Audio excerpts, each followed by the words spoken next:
Hey, welcome to another video. So today we're going to be going into everything there is to know about Sir Duncan the Tall. But before we begin, please be sure to like the video, subscribe to the channel, join the Sith Citadel Discord, links in the description, and consider becoming a join member or sending a super thanks if you wish to further support the channel. Otherwise, let's jump straight into it. Duncan the Tall was a knight during the reign of King Daeron II, Aerys I, Maekar I, and Aegon V Targaryen. Raised as Dunk in Fleabottom, he became the squire of a hedge knight, Sir Arlen of Pennytree. Duncan then traveled the Seven Kingdoms as a hedge knight himself, with the young Prince Aegon called Egg as his squire. The early exploits of Duncan Egg are chronicled in A Knight of the Seven Kingdoms, the new TV show coming out soon. Duncan's personal arms were a green shooting star above an elm tree proper on Sunset, but he also briefly used while competing as a mystery knight in a tournament, the sigil of an unknown knight, a hanged man swinging grim and gray beneath the gallows tree. Duncan was an inch shy of 7 feet tall. He had thick shaggy hair which sun-streaked in the summer. After the events of Standfast in 211 AC, he had a dagger scar in his cheek. Dunk was strong and quick, and was taught jousting and swordplay. He was better with a sword than with a lance, and even better with an axe or a mace. Duncan had a humble personality, and frequently thought of himself as thick-headed, recalling how Sir Arlen had often said Dunk the Lunk, thick as a castle wall, and referred to him as slow and archerous. Duncan's earliest memories were of living as a street urchin in Fleabottom slums of King's Landing. His closest friends went by the names of Ferret, Raffe, and Pudding. By his own admission, they were little monsters, with Duncan at the time still known as Dunk, the worst of all. Sometimes they would sell, or even dump pieces of meat of dubious origin to the local pot shops that made the balls of brown. Dunk was an orphan, who never knew either of his parents. It may be that he was a bastard. He believed his father might have been a criminal, and once hoped to someday go to the north and eventually the Wall, where he could perhaps meet the tall old man who looked like him. Sir Arlen of Pennytree, a hedge knight, took Dunk as his new squire 3 or 4 years after the death of his previous squire, Roger of Pennytree, during the final battle of the First Blackfire Rebellion in 196 AC. He found the young Dunk aged 5 or 6 in King's Landing chasing a pig and took him on. Arlen raised Dunk, and together they traveled all over Westeros except the north. Though they never visited Pennytree, where Arlen was from, they served Lord Leo Tyrell at Highgarden during one of the first few years that Dunk served Arlen. Visiting King's Landing in 205 AC, served Lord Florent for half a year, and joined Lord Dondarrion in the hunt for the Vulture King, both in 206 AC, and visited Lannisport in 208 AC, among other places. As well, Duncan accompanied Arlen when he was one of several knights hired by a Dornish merchant, who wanted to travel from Lannisport to the Prince's Pass in Dorne. Dunk learned sword fighting from Sir Arlen, though he still recalls his fighting experience from Fleabottom as well. Ever since the first time that Arlen had let Duncan hold a sword, Duncan had dreamt of becoming a knight of the Kingsguard. Dunk was not exactly sure how old he was because he grew up as an abandoned orphan in the streets of King's Landing, and his usually large height from a young age made it difficult to guess. By 209 AC, he loosely thought he must be about 16 or 17 years old, which would place his birth somewhere between 191 to 193 AC. In 209 AC, a tournament was to be held at Ashford in the Reach. Sir Arlen of Pennytree died on the way to the castle, however, and after Dunk had buried the hedge knight, he decided to compete in the tournament at Ashford Meadow in Arlen's stead. At an inn along the way, Duncan met a drunken man who claimed to have dreamed about him, and who became distraught at the sight of him. Dunk also met a bald-headed boy who begged Dunk to be allowed to become his squire when Duncan left. Duncan refused, left, and shortly after arrived at Ashford. Duncan made camp, and that evening discovered the bald boy from the inn at his camp. When the boy assumed that Dunk's name was short for Duncan, Dunk agreed, calling himself Sir Duncan the Tall for his height, and because it sounded powerful. The boy claimed to be called Egg, and said he came from King's Landing, causing Dunk to believe the boy was an orphan from Fleabottom, just like he had been. Because he did not have a squire, Dunk accepted Egg as his squire for the duration of the tournament. That night in their camp under an elm tree, Dunk saw a green falling star, which he believed was lucky. One of the tournament grounds, Duncan was forced to sell Sweetfoot, one of his horses, and Arlen's old armor in order to buy armor of his own from Steely Pate. He met a puppeteer named Tanzel, who was performing at a stall on the tournament grounds. The day after Dunk's arrival, he went to register for the tournament, which required knighthood to participate. Identifying himself as Sir Duncan the Tall, Dunk took Plummer, Lord Ashford's steward, how Arlen had knighted him before his death. Some of his thoughts and actions, as well as other facts, however, suggest that his tale is not entirely true. Plummer suggested that Duncan find someone to vouch for him and return the next day. Unable to find anyone, Duncan returned to the castle the next day, where he accidentally interrupted Prince Baelor and Prince Maekar Targaryen, who were occupied with the missing Princes Daeron and Aegon, two of Maekar's sons. After Duncan explained his problem to the princes, Baelor recalled jousting against Arlen years before and vouched for Duncan, allowing his participation. Since Dunk's shield displayed the winged chalice arms of the late Sir Arlen, Baelor said he could not bear the sigil himself, as he was not Arlen's trueborn son. Dunk paid Tanzel to paint over the shield with a new design, a green shooting star above an elm tree at sunset. A sunset because Sir Arlen liked them, an elm tree for the tree by his camp, and a shooting star for the lucky one he had seen.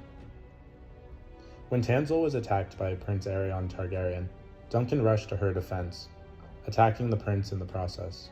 When Aerion's guards intervened, Egg protected Duncan from further harm by revealing his identity as Prince Aegon. Duncan was arrested and brought to the castle, where Prince Baelor informed him how Prince Daeron had claimed to be his father, and that Aegon had been kidnapped by Robert Knight, while Aerion was twisting the puppeteer story into treason. Due to the lies of both Aerion and Daeron, Maekar became furious with Duncan. Baelor was forced to allow Aerion a trial, and Aerion demanded a trial of 7. With help from Aegon, Duncan found 6 allies: Sir Robin Rysling, Sir Humphrey Harding, Lord Lionel Baratheon, Sir Humphrey Beesbury, and newly knighted Ramin Fazaway, and Baelor. Aerion was supported by Daeron, Maekar, and Sir Stephen Fossaway, Sir Willem Wilde, Sir Donald of Duskendale, and Sir Ronald Craighall, the latter 3 being knights of the Kingsguard. To his surprise, Duncan discovered that the small folk supported him, as he remembered his vows as a knight, protecting the weak and defending the innocent, by protecting Tanzel. During the combat, Duncan eventually found himself facing Aerion one-on-one, and he managed to best Aerion by using his strength and his fighting skills from Fleabottom. Duncan forced Aerion to yield, as Aerion had already faked his defeat, as he had promised Duncan the day before. Duncan was cleared free of all charges. Humphrey Beesbury was slain in the fighting, and Humphrey Harding died from his wounds in the night. Prince Baelor was mortally wounded as well by his own brother, Prince Maekar, leaving Duncan feeling extremely guilty. Maekar offered Duncan a place at Summerhall, so his son Aegon could squire for Duncan. While Duncan agreed to take the prince as a squire, he insisted on remaining a hedge knight. Convinced it would teach Aeg humility, Maekar agreed. Duncan and Aegon traveled to Dorne, passing through the Prince's Pass and eventually reaching Vaith, where Duncan accidentally insulted Lady Cassella Vaith, the first highborn woman he had ever met. During the crossing of the desert, Duncan's horse Chestnut died, and he and Aegon had to ride double on Thunder. While in 209 AC and 210 AC, the Great Spring Sickness ran its course through Westeros. Duncan and Aegon were able to avoid encountering this plague as they were in Dorne, one of the 2 places where the plague had not come.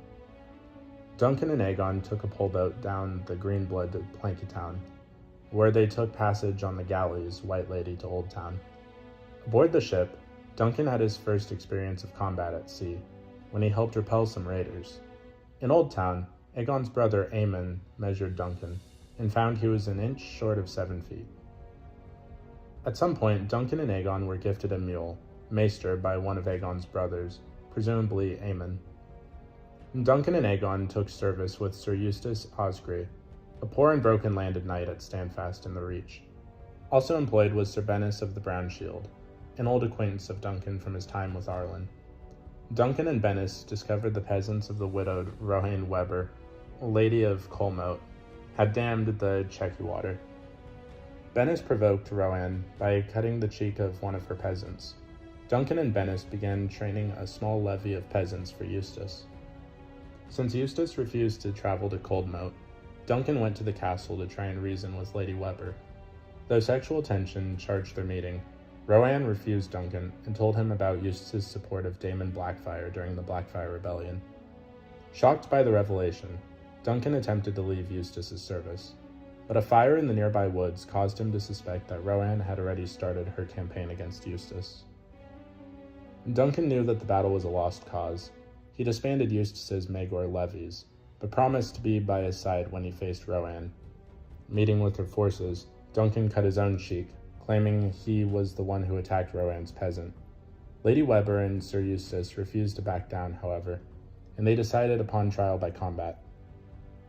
Duncan represented the elderly Eustace, and Rowan's companion was her overbearing castellan, Sir Lucas Inchfield.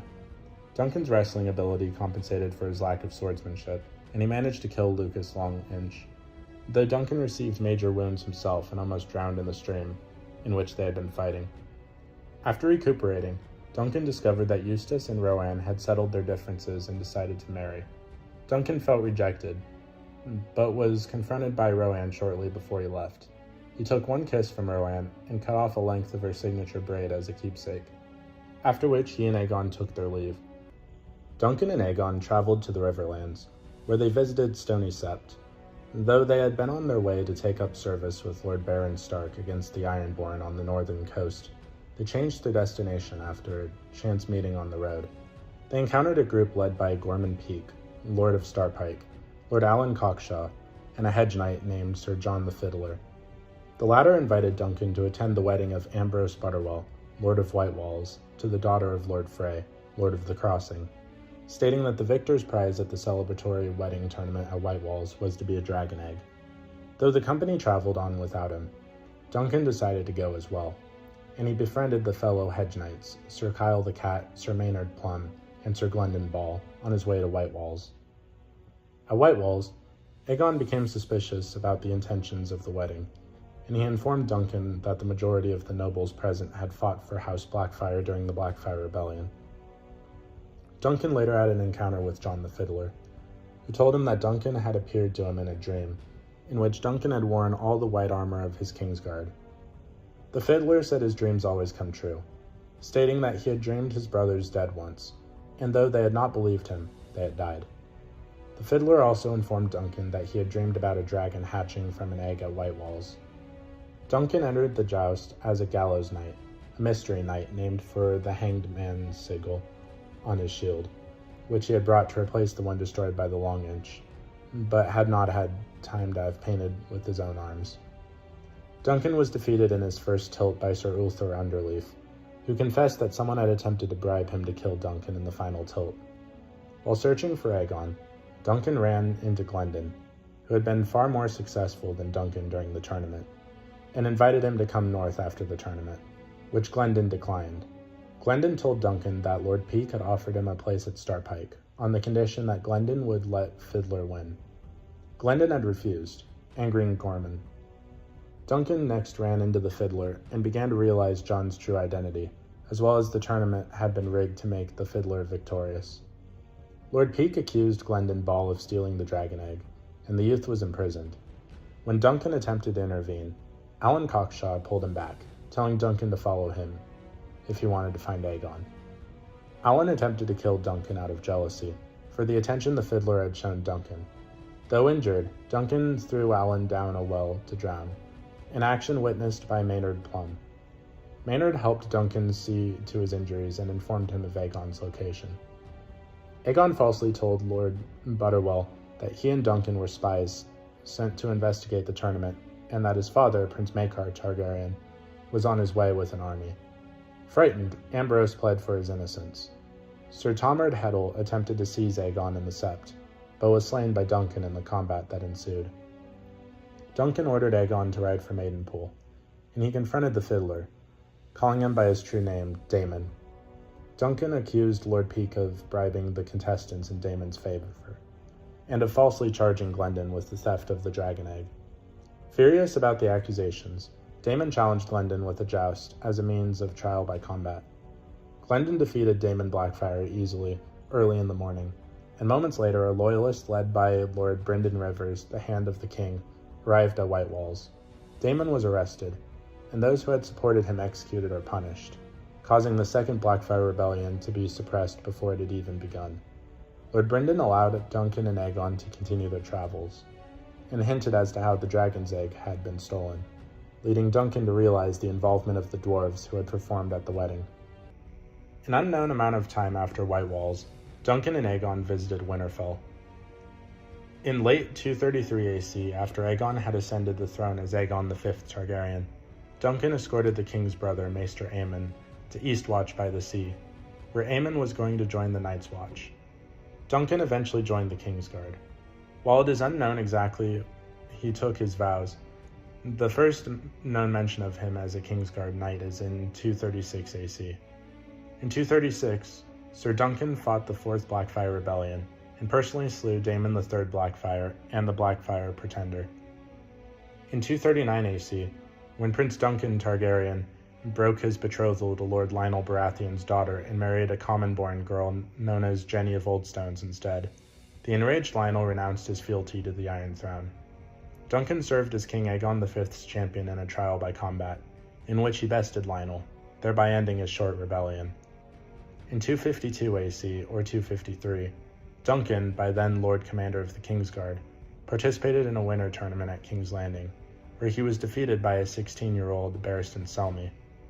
In 259 AC, Duncan perished along with King Aegon V and Prince Duncan, among others, in the tragedy at Summerhall. Little is known about the events of the tragedy, but it seems that the Lord Commander's valor saved some of the survivors from dying in the Great Fire that consumed Summerhall. So what did you guys think of Sir Duncan the Tall? Please let me know in the comments down below. If you haven't already, please be sure to like the video, subscribe to the channel, join the Sith Citadel Discord, links in the description, and consider becoming a join member or sending a super thanks if you wish to further support the channel. Otherwise, I'll see you in the next video.